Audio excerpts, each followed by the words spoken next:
সই করে তার নিচে লাইন টেনে দেন। জানুন জ্যোতিষমতে এরকম সই শুভ না অশুভ। সই মানুষের অন্যতম পরিচয়। বিভিন্ন দরকারি নথিপত্রে সই করতে হয়।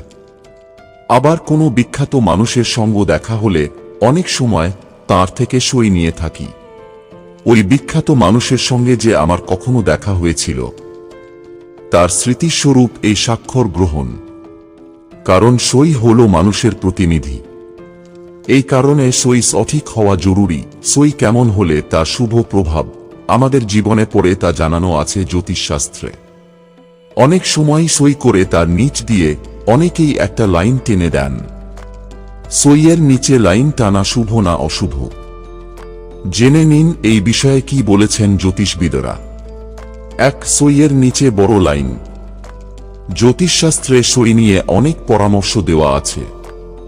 জ্যোতিষ অনুসারে সই করে আপনি তার নিচে লাইন টানতে পারেন, কিন্তু একটা কথা মনে রাখতে হবে যে এই লাইন যেন আপনার সইয়ের থেকে বড় হয়।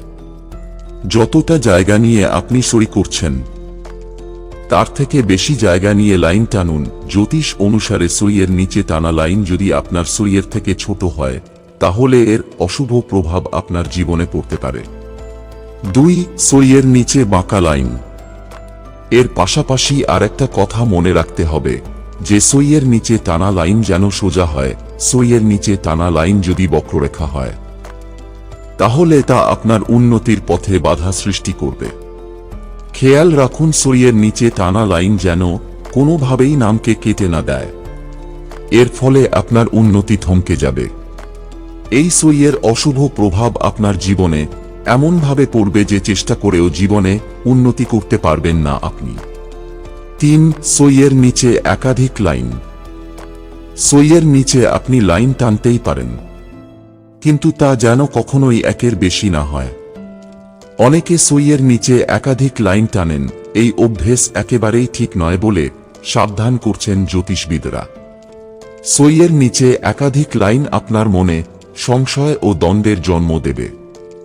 এই পরিস্থিতিতে আপনি কোনটা ঠিক কোনটা ভুল সেই বিষয়ে সিদ্ধান্ত নিতে পারবেন না। বন্ধুরা, ভিডিওটি ভালো লাগলে লাইক করুন এবং আমাদের চ্যানেলে নতুন হয়ে থাকলে সাবস্ক্রাইব করুন। ধন্যবাদ। আপনার দিনটি শুভ হোক।